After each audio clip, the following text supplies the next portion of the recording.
Online classes, Bishop Academy, Senior Secondary School, Maharajanj. Today I will discuss some numerical question of the projectile motion, chapter 3rd, motion in straight line. Our first question, there are the two angles of the projection for which horizontal range is the same. To prove that sum of the maximum height for these two angles does not depend upon the angle of projection. तो इसमें कह रहा है कि अगर हम दो angle पर किसी अलग अलग दो ऑब्जेक्ट को अगर हम प्रोजेक्ट करते हैं तो हॉरिजॉन्टल रेंज उसका क्या होगा, सेम होगा.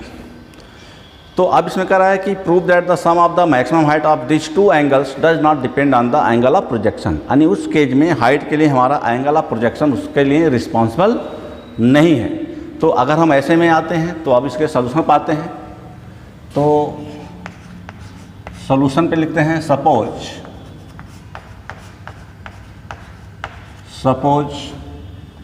Initial velocity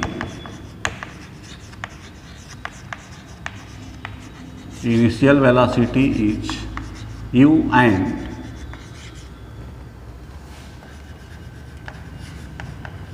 angle of projection is theta. तो अगर हम ऐसे में आते हैं तो पहले हम निकालते हैं इसका रेंज r इक्वल टू, तो r का फॉर्मूला क्या है, u square sine 2 theta by g, और maximum height and h equal to 2u नहीं sir h equal to u square sine square theta by 2g. हम इसको एक इक्वेशन ले लेते हैं. अब यहाँ पे दिया हुआ है कि केज फर्स्ट पाते हैं, क्योंकि दो केज में है तो केज फर्स्ट में लिखते हैं if angle of projection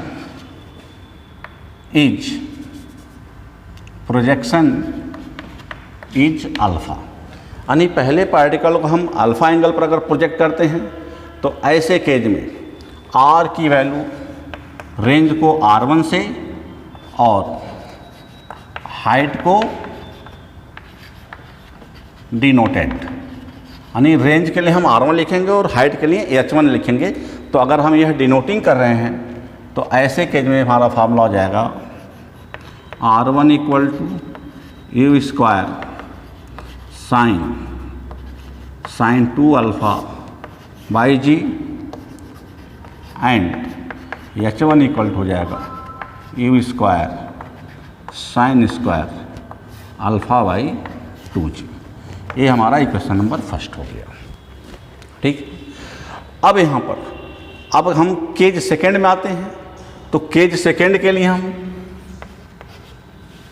cage second में अब यदि हम एंगल ऑफ प्रोजेक्शन इसका लेते हैं क्या, 90 माइनस थीटा. केज सेकेंड के लिए थीटा की वैल्यू 90 माइनस अल्फ़ा हम पुटअप कर देते हैं.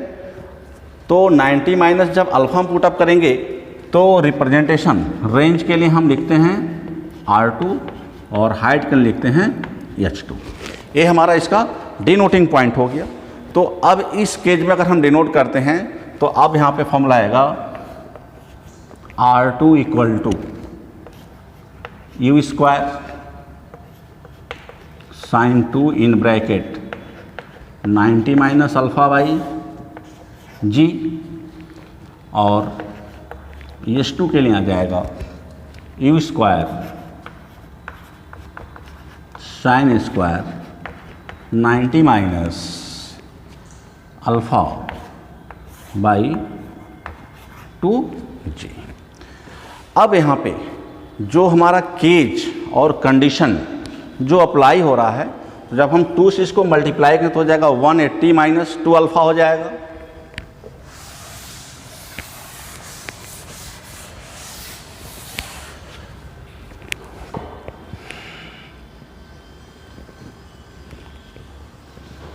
तो जब इसको मल्टीप्लाई तो 180 माइनस 2 अल्फ़ा हो तो साइन 180 माइनस अल्फ़ा की वैल्यू क्या हो जाएगा, साइन अल्फ़ा ही होगा. तो हो जाएगा R2 equal to you square sine 2 alpha by ji and H2 equal to, तो sine 90 minus theta equal to क्या होता है, कॉस थीटा होता है। तो हो जाएगा you square cos square theta लिखना है अल्फा बाई 2g। इसको हम बनाते हैं इक्वेशन नंबर 2। तो अब यहाँ पे हम करते हैं by equation first and second. तो अगर हम कंपेयर करें तो अब यहाँ पे अगर हम कंपेयर करते हैं फर्स्ट और सेकेंड में, तो फर्स्ट में क्या आया है u square sine 2 alpha by g, और यहाँ पर सेकंड में क्या आया है u square sine square 2 alpha by जी। तो by equation first and second and that means R1 equal to R2, और हाइट में जब जाएंगे तो tan के फॉर्म में कन्वर्ट होगा। तो क्वेश्चन चूँकि हमारा रेंज में ही था कि that means the range is not affected, तो it is the proof that the angle of projection be change, in this case the range of this object be not change.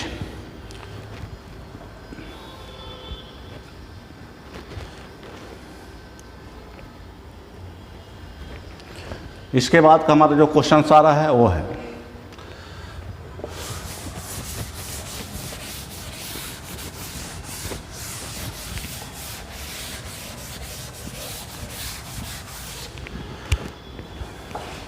The maximum height attend by a projectile is the increase by 10% by increasing it speeds of projection. कह रहा है किसी object के speed को अगर हम 10% बढ़ा रहे हैं तो स्पीड बढ़ाने से उसका प्रोजेक्शन की हाइट जो है वो 10% क्या हो रही है, इंक्रीज कर जा रही है। तो कह रहा है without changing the angle of projection, यानी हम एंगल ऑफ प्रोजेक्शन को न चेंज करें तो what will be the percentage increase of the horizontal range, तो उसके रेंज में कितने परसेंट का चेंजिंग होगा। यानी दैट मीन्स एक है कि जब हम पहले प्रोजेक्शन करते हैं तो जो हमारा रेंज मिल रहा है वो ठीक है, जो भी रेंज आए वो सही है। कह रहा है कि उसी एंगल पर अगर हम उस ऑब्जेक्ट के स्पीड को 10% बढ़ा देते हैं तो उसके रेंज में कितने परसेंट का इंक्रीजिंग होगा। तो अब ऐसे कह सकते हैं कि जो हमारा हाइट और रेंज, चूँकि इसमें 2 केज आया हुआ है, तो अब इसमें भी हम चलते हैं। तो अब इसमें लिखते हैं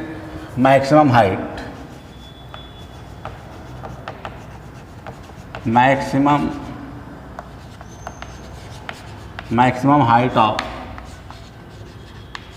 projection H equal to you square sine square theta by 2g। ये हमारा इसका फार्मूला हो गया। तो जब ये फार्मूला हो गया तो अब यहाँ पे इसको हम डिफरेंशिएट करते हैं।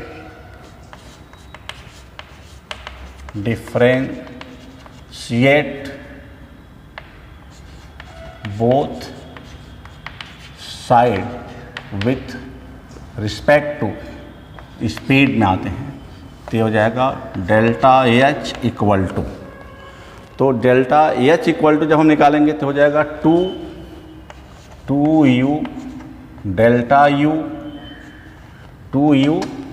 U साइन स्क्वायर थीटा, तो sine square theta by 2g। अब इस केस में अगर हम एक रिलेशन बनाएं, इसको अगर हम इक्वेशन फर्स्ट कर दें और इसको इक्वेशन सेकेंड कर दें, तो इस केस में एक रिलेशन बनेगा डेल्टा H, यानी इक्वेशन सेकेंड बाई फर्स्ट, तो डेल्टा H बाई H अगर लिखते हैं तो जाएगा 2u delta U sine square theta by 2g upon U square sine square theta by 2g।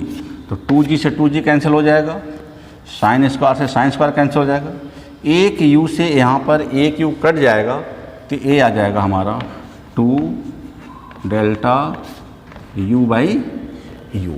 ये हमारा रिजल्ट आ गया डेल्टा H बाई H का। तो जब डेल्टा एच बाई एच का रिजल्ट आ गया तो अब यहाँ पे कितना चेंज किया गया स्पीड, 10%। तो अब इसके बाद लिखते हैं, तो इस रिजल्ट को थोड़ा सा हम रफली साइड में नोट कर लेते हैं, 2 डेल्टा यू बाई यू। ये हमारा रिजल्ट आया है किसका, डेल्टा एच बाई एच का। ठीक, अब इसके बाद हम आते हैं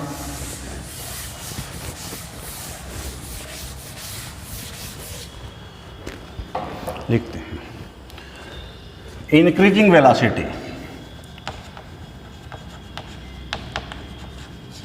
इंक्रीजिंग वेलोसिटी बाई 10%। क्योंकि क्वेश्चन में कह रहा है कि हम वेलोसिटी को कितना इंक्रीज कर रहे हैं, 10% इंक्रीज कर रहे हैं। तो जब हम वेलोसिटी को 10% इंक्रीज करेंगे तो अब हो जाएगा delta H by H equal to 2 delta U by U. तो इस केज में जो हमारा रिजल्ट आया है, यह रिजल्ट हमारा 10% के इक्वल है, यानी 10/100 इक्वल टू 0.1। तो अब ये रिजल्ट जो हमारा आ गया, तो अब यहाँ पे हम रेंज पर आते हैं। तो रेंज इक्वल टू हो जाएगा यू स्क्वायर साइन 2 थीटा, इसको हम इक्वेशन नंबर 3 बना देते हैं, साइन 2 थीटा बाई जी। तो अब यहाँ पे भी लिखते हैं डिफरेंशिएट बोथ साइड। तो ये हो जाएगा delta R equal to 2u into delta U. अब साइन 2 थीटा बाई जी। तो अब यहाँ पर भी एक रिलेशन निकालते हैं डेल्टा आर बाई आर का।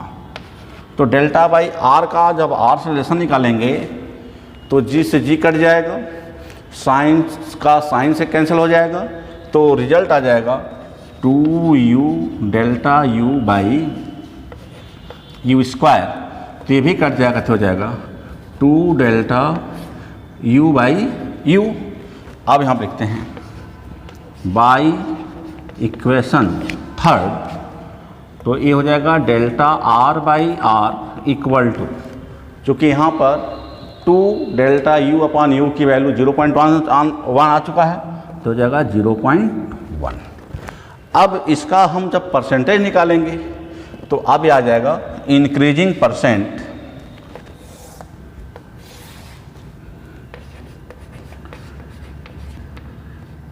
Increasing percentage equal to delta R by R multiply by 100। तो हो गया 0.1 मल्टीप्लाई बाई जब 100 करेंगे, and that means this range भी इंक्रीज बाई द 10%। और ये हमारा इसका आंसर हो गया कि अगर हम उसी एंगल पर अगर पार्टिकल की स्पीड को 10% इंक्रीज करेंगे तो उसका हॉरिजॉन्टल रेंज भी कितना इंक्रीज होगा, 10% होगा। Thank you watching for this video, and the next video are the given some other NCERT exercise problems. Thank you.